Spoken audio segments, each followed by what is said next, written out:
The song is called The Dick Family Reunion, and it's a song about Richard Dick. And I was playing a show in Second Life when a guy sent me a message and said, "My name in real life is Richard Dick."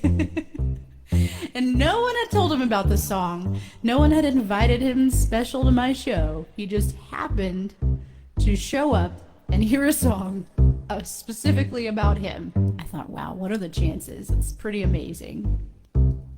Anyway, here's the song for Richard Dick. I knew a fella named Richard Dick. He got picked on a lot when he was a kid, 'cause he had such an easily picked on kind of name. Yeah, Richard Dick had a tough time as a child. When the teacher said his name, all the other kids smiled. They called him Icky Dicky and wouldn't let him play reindeer games. And Richard's mom and pa were also dicks, and his baby brother Harry was the littlest dick. And the dicks lived out in the sticks in a nice little home.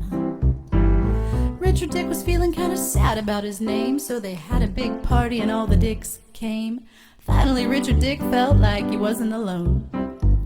And there were big dicks, and there were small dicks.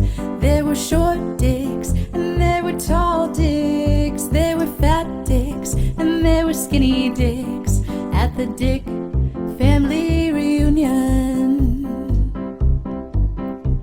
All the dicks were coming into Granny's garage for jugs of molasses and her pussycat's lodge. There were jugs and pussies and dicks all over the place. There were so many dicks, they squeezed in tight into Granny's garage that reunion night. The dicks were all excited when she brought out her famous dick pie. And there were big dicks, and there were small dicks. There were short dicks, and there were tall dicks. There were fat dicks, and there were skinny dicks at the Dick family reunion. Now Uncle Dick was there with his new baby, and he showed his little dick to Richard's mommy. Uncle's little dick made her want to have another one. Ah, so cute! Then Papa Dick saw her holding Uncle's little dick, and he said, "Well, too late, you had me snipped. Don't you remember back in 1991? Then Richard got to thinking when brother Harry was born. He said, "Pop, wasn't Harry born in 94? Then Papa Dick was looking real close at little Harry Dick. Little Harry Dick looked a lot like Uncle Dick. His skin a little darker, his hair was thick. Mama's got some splaining to do," said Papa Dick. And there would be